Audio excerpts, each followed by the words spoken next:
I see people doing it in London, and I'm still looking at them like this is insane. I mean, I see people waiting outside the thing. They're like 9 feet apart now, not even like 6 feet. And for me, I don't know, Doc. I have not bought into this fear, and it just looks ridiculous and seems ridiculous. Okay, from a factual standpoint, from a science standpoint, it is ridiculous. From a scientific basis, there's no grounds for that at all. Because if it can travel 6 feet or 9 feet or 13 feet, it can travel 50 feet, 100 feet, and 1,000 feet. Ebola, tuberculosis, and smallpox, and that's it. Nothing else travels through the air. It's a total lie. And any person who comes out and says that, anybody, they are a liar. They have no scientific background. And if a scientist is saying it, they've already sold it sold to the devil and tracked their pockets back to see where the money's coming from. It is an absolute categorical lie. Second, and I mean, like I said, I've said I will go forward. And there are other doctors. I've got over 3,800 doctors that have joined our list just in the last 2 weeks saying that, thank you. I mean, I've got I can't even tell you how many doctors, literally hundreds of doctors, friends of mine that have sent me messages telling me that, thank you. I owe you my life. I owe you my profession. I owe you, I'm praying for you. I'm keeping you in my thoughts. I don't know where you get your courage from, blah, blah, blah.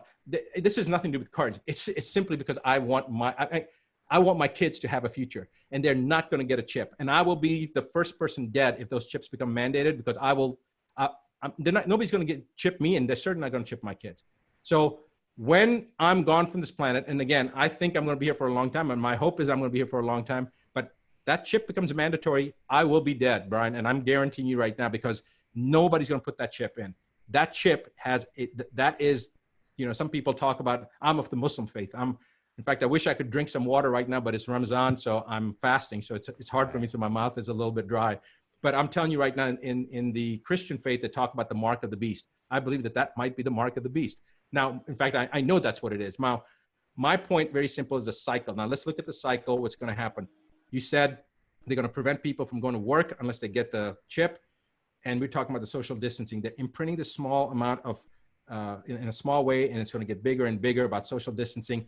There's technology that has been out for 15 years. Military has been using this technology. You can track a soldier. You've seen it in the movies, for God's sake. You can look at a soldier's movements 5 feet circumference around their moving. And if you look at when there's an operation that's taking place, a covert operation, the satellites can track soldiers, and they're always maintaining a certain amount of distance. 2 reasons. One, which we know about, is because you step on a landmine or around that somebody identifies and they start shooting, it doesn't take out the whole unit. It doesn't take out the whole group of soldiers. It only takes out that one. So that's one reason they maintain distance. But the other reason is so that the satellites can pick up and see their movement, see what's going on. Now, is that possible? Absolutely, it's possible, but it's even more sinister than that.